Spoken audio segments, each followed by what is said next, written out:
Group 1 అనేటటువంటిది ఆది నుంచి కూడా సమస్యలతోటే కూడుకున్నటువంటిది.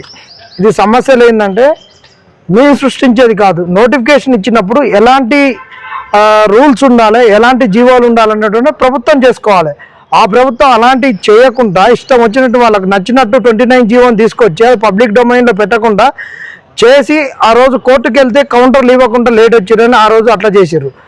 14 క్వశ్చన్లు తప్పించి తెలుగు అకాడమీ ప్రామాణికం కాదు, మాకు వికీపీడియా అనే ముద్దు, తెలుగు వద్దు, తెలుగు మీడియం పుస్తకాలు వద్దు, తెలుగు అకాడమీ రద్దు అని చెప్పి ఆ రోజు వికీపీడియాను ప్రామాణికం చేసుకొని కీ కేసును కూడా కొట్టేపించినటువంటి ఘనత టీజీపీఎస్సీది. అది అట్లా పోతే ఎగ్జామ్ నిర్వహించేటప్పుడు కొంగుళ్ళల్లో చిట్టీలు తీసుకొచ్చేటటువంటి ఒక భద్రతా డొల్లతనాన్ని సృష్టించింది టీజీపీఎస్సీ. దాని తర్వాత పోతే వీళ్ళు పేపర్ ఎవాల్యుయేషన్లో అవకతవకలు, ఎగ్జామ్ పెట్టేటప్పుడు పేపర్లోనే టీజీ బదులు టీఎస్సీని తీసుకొచ్చిర్రు. ఆ పేపర్ ఎవాల్యుయేషన్లో ఉర్దూకి ఎంతమంది, తెలుగుకి ఎంతమంది ఏది చెప్పలేదు. తర్వాత వీళ్ళు ఇచ్చినటువంటి రూల్స్ అన్నింటినీ కూడా వైలేట్ చేసినటువంటి ఘనత వీళ్ళది. 15.2ను 15.3ని వైలేట్ చేస్తూ జిఆర్ఎల్ ఇవ్వకుండా, పిఎంఎల్ ఇవ్వకుండా ఇండివిజువల్ లాగిన్స్ ఇచ్చి మార్కులు పెరిగినాయి తగ్గినాయి అనేటువంటి గందరగోళాన్ని సృష్టించి వాటిని కోర్టుకు తీసుకొని పోతే మీ కాడ ఏ ఆధారాలు ఉన్నాయనడం, వాళ్ళు ఇచ్చినటువంటి ఆధారాలు మా కాడ ఉన్నటువంటి సేమ్ ఉండడం. మరి వీళ్ళు కొత్త తీసుకొచ్చింది ఏందో, మాకు డౌన్లోడ్ చేసుకున్న మార్కుల లిస్టుల పైన టైం లేదు, నేను డౌన్లోడ్ చేసుకుంది ఎన్నో సంఖ్య దాని మీద లేదు, ఏ సైట్ నుంచి డౌన్లోడ్ చేసిన సైట్ లేదు, ఏది లేదు, ఉట్టిగా ఉన్నది. మరి దాన్ని ఏదన్నా అంటే మేము అలాంటివి పెడితే ఇది ఆర్టిఫిషియల్ ఇంటెలిజెన్స్ ద్వారా మీరు అన్నిటినీ ఫ్యాబ్రికేట్ చేసుకొచ్చిర్రు అంటున్నారు, మీరు అంత సృష్టిస్తున్నారు అంటున్నారు. మేము ఏది సృష్టించలేదు, సృష్టించింది మీరు. సృష్టించి ఆగమాగం చేసి ఈరోజు మా జీవితాలను సుడిగుండం పాలు చేసింది కాంగ్రెస్. వీటన్నిటిని ఆధారాలతో సహా 10 ప్రశ్నలను సంధించి నిన్ను అనేక సోషల్ మీడియా వేదికల మీద అడిగినా కానీ నీ కాడ సమాధానం లేదు. నేను ఇవ్వాలనుకున్నోనికి ఇస్తా, వద్దన్ననుకున్నోనికి ఇవ్వనని చెప్పి మొండి పట్టుగా ఈ టీజీపీఎస్సీ పోయింది. ఈ టీజీపీఎస్సీ గురించి నిలదీస్తుంటే కొంతమంది చెప్పులతోటి కొడతామనడం, ఉద్యోగాలు వస్తుంటే నిరుద్యోగులలో కొంతమంది రాజకీయాల కొరకు చేస్తున్నారని ఇట్లా ఏ విధంగా ప్రొపగండా చేసిరంటే ఆ విధంగా ప్రొపగండా చేసి ముందుకు తీసుకుపోవాలని ఈ క్రమాన్ని ఎట్టనన్న చేసి గందరగోళపరిచి ఇది ముగింపు చేయాలని కాంగ్రెస్ వాళ్ళు ఒక దద్దమ్మలు వచ్చి ఇళ్లకు కొంతమంది దద్దమ్మలు రాజకీయ నిరుద్యోగులు వాళ్ళు వచ్చి ఆగమాగం చేసిర్రు. అయినా కానీ మేము ఎలాంటి భయాలకు కానీ ఎలాంటి బెదిరింపులకు కానీ భయపడకుండా అట్లనే ముందుండి పోరాడినాం కాబట్టి ఇలా న్యాయస్థానం మేము ఇచ్చినటువంటి ఆధారాలు అన్నిటినీ విశ్వసించి ఇలా స్టేని వెకేట్ చేయమని ఎమ్మటే ఉరికిండు ఈ మహానుభావుడు. బుధవారం నాడు మధ్యాహ్నం పూట హైకోర్టు సింగిల్ బెంచ్లో ఉంటే డివిజనల్ బెంచ్ పోయింది టీజీపీఎస్సీ. ఆ నుంచి నిన్న కోర్టుకు వెకేషన్ ఈరోజు స్టార్ట్ అయితే నిన్న మళ్ళీ వేసుకొని నాకు స్టే వెకేట్ చేయమని అడిగినటువంటి ఒక ప్రబుద్ధుడు టీజీపీఎస్సీ. ఒక కాంచి అటెండెన్స్ పెరిగింది, ఆడ మనకు స్పోర్ట్స్ కేసు నడుస్తుంది. మరి వాళ్ళకు ఏం తేల్చకముందే ఎందుకు ఉరుకుతున్నావు? ఇవాళ నువ్వు ఎందుకంత ఆవేశంగా ఉరుకుతున్నావు? ఎందుకు అబద్ధాలు చెప్తున్నావు? ఇవాళ నువ్వు ఇన్ని రోజులు ఇవ్వలేను, నువ్వు ఒక 15 రోజులు ఆగి మరి ఇవన్నీ సర్దిద్దుకున్నాక ఇది ఇవ్వచ్చు కదా. ఇవాళ ఇచ్చి ఒకవైపు మాకు ఒకవైపు ఉద్యోగాలు వచ్చినటువంటి వానికి పంచాయతీ పెట్టి నువ్వు చల్లగా జారుకుందామని చూస్తున్నావు. మాకు శిగలకు 2 శిగలకు ముడేసి 3వ వాడిని నువ్వు ముంగడ కూర్చొని వేషాలు వేసుకుంటూ ఉండాలని టీజీపీఎస్సీ కలలు కన్నది. కానీ ఈరోజు ఒక న్యాయదేవత కళ్ళు తెరిచి తనకున్నటువంటి కళ్ళకంతలను ఇప్పుకొని ఈరోజు మా వైపు చూసింది కాబట్టి ఈరోజు మేము స్టే వెకేట్ కాకుండా కాపాడుకోగలిగినాం.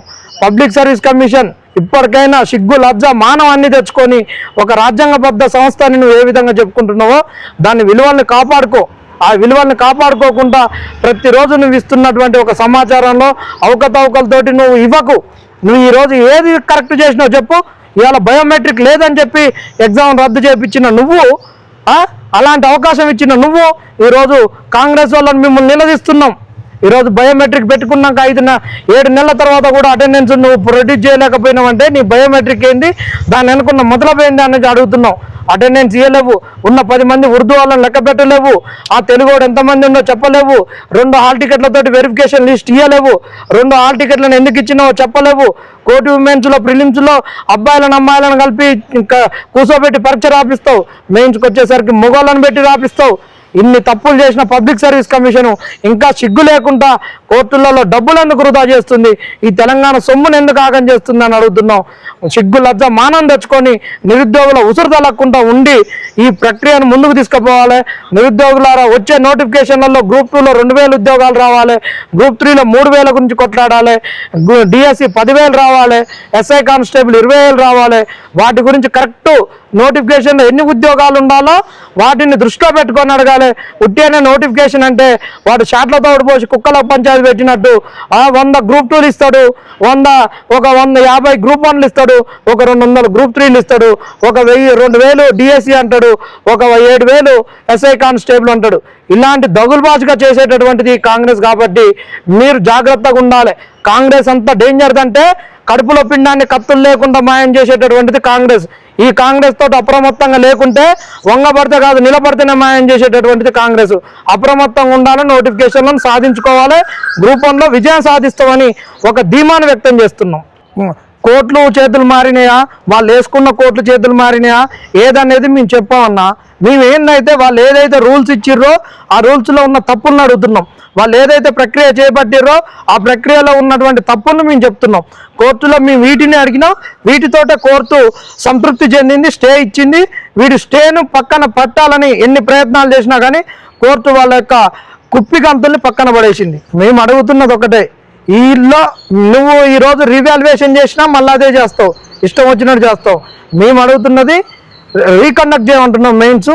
మరి అది కోర్టు యొక్క నిర్ణయంలో ఉన్నది కాబట్టి కోర్టు ఏది ఇస్తే దానికి మేము అంగీకరిస్తాం. తర్వాత ఇంకేదైనా కావాలన్నా ఫర్దర్గా న్యాయ పోరాటం చేస్తాం. ఈ జూన్ తర్వాత స్ట్రీట్ ఫైట్ చేయడానికి కూడా సిద్ధంగా ఉన్నాం. 100% మాకు వస్తుందన్న రాధ అనేదే లేదు.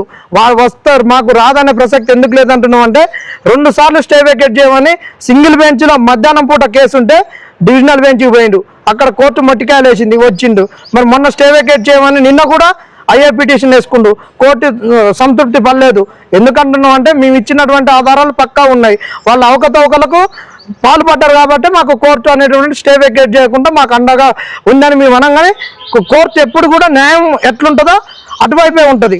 రేవంత్ రెడ్డి లెక్క కోర్టులు మాకు అండగా నిలిచినాయి, కోర్టులు మాకు బాసటగా నిలిచినాయి, కోర్టులు మాకు రెడ్ కార్పెట్ వేసింది, గ్రీన్ కార్పెట్ వేసిందని మేము చెప్పం. న్యాయం మా వైపు ఉంది, న్యాయంలో మేము గెలుస్తాం అంటున్నాం. మాకు ఏదైతే సహకారం అవసరం ఆ సహకారం అడగడానికి పోతున్నా ఆ సహకారం తెచ్చుకొని మా పనిని మా కార్యాన్ని మేము గట్టెక్కించుకుంటాం. దీనిపైన మేము గత 10 నెలల నుంచి చెప్తూనే ఉన్నాం సమాధానం.